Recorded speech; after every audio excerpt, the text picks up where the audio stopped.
Nesse primeiro vídeo de 2010, nós vamos tratar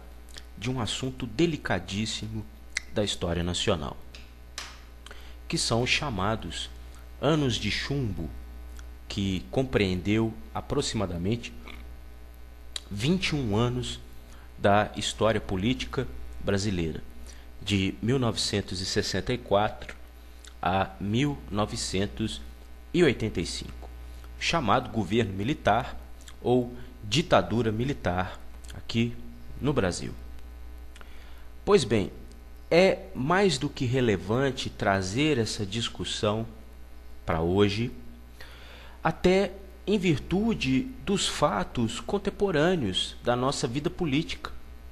Para quem ainda não sabe, o governo federal, através aí do seu presidente, o governo Lula, vem empreendendo junto ao Ministério da Defesa, ao ministro Jobim, vem intencionando, vem negociando com o Ministério da Defesa, e também com grupos dos direitos humanos, uma espécie de organização de uma comissão da verdade. E essa comissão da verdade teria por função, por objetivo, investigar, e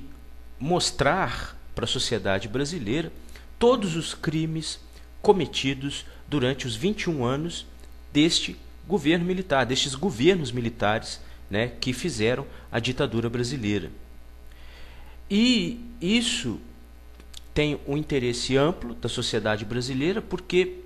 além de colocar a história brasileira em pratos limpos, é também necessário fazer alguma justiça,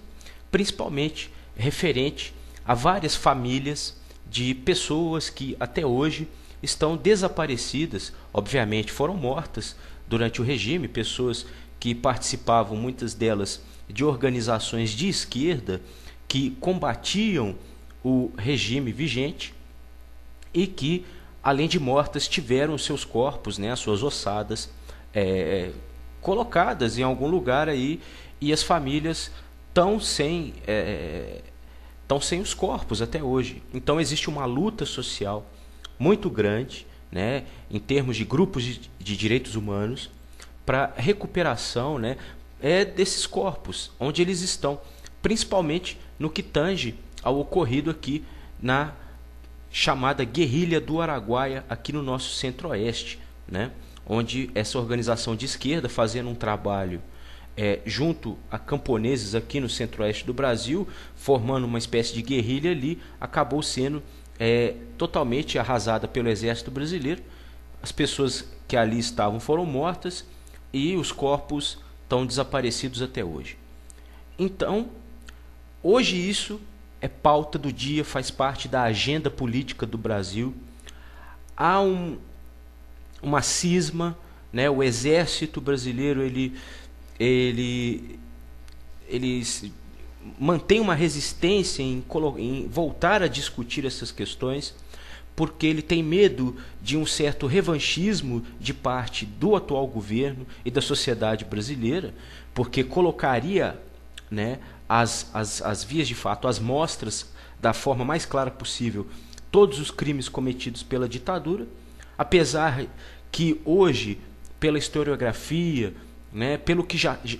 já se sabe sobre esse período negro, esse período terrível,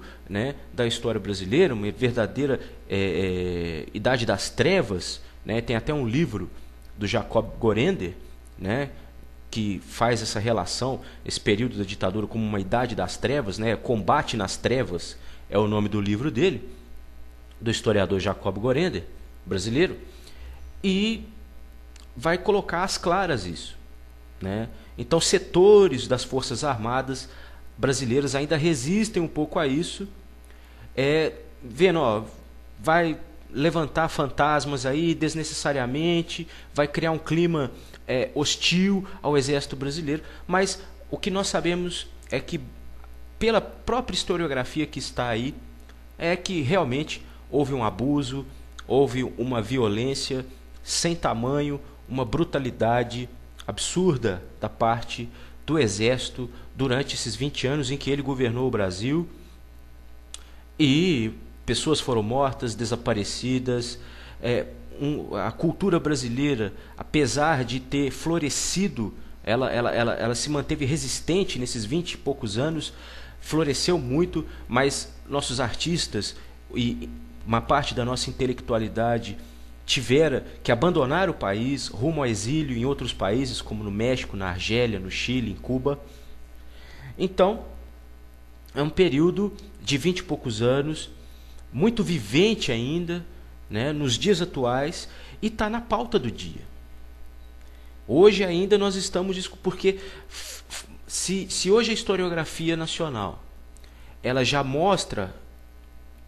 essa violência, essa brutalidade toda,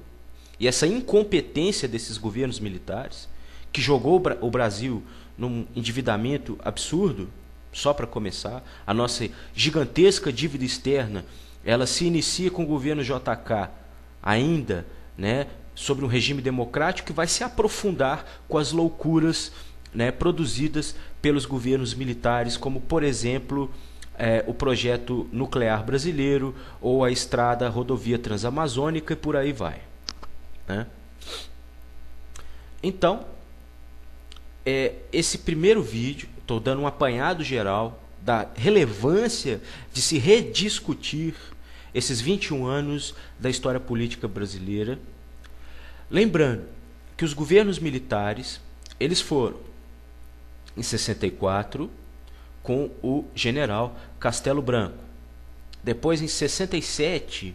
com o general Costa e Silva, que morreu no exercício do governo, morreu como presidente, morreu em 69. Em 69, durante um curto período, o Brasil foi governado por uma junta militar. O que é uma junta militar? É um representante da Marinha, do Exército e da Aeronáutica, de alguma forma exercendo o poder executivo, até a nomeação de um novo general, né, geralmente na época o ministro do Exército,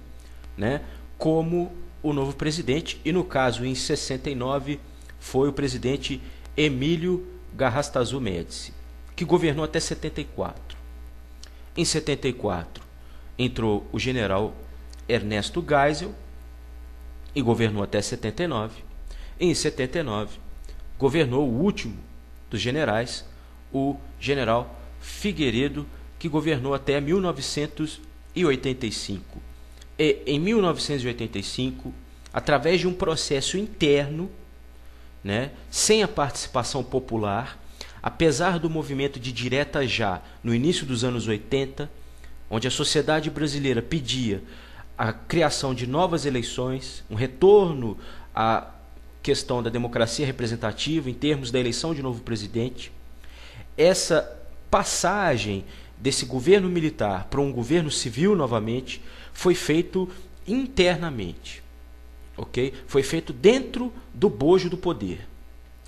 passando então, através de uma eleição interna num colégio eleitoral, o bastão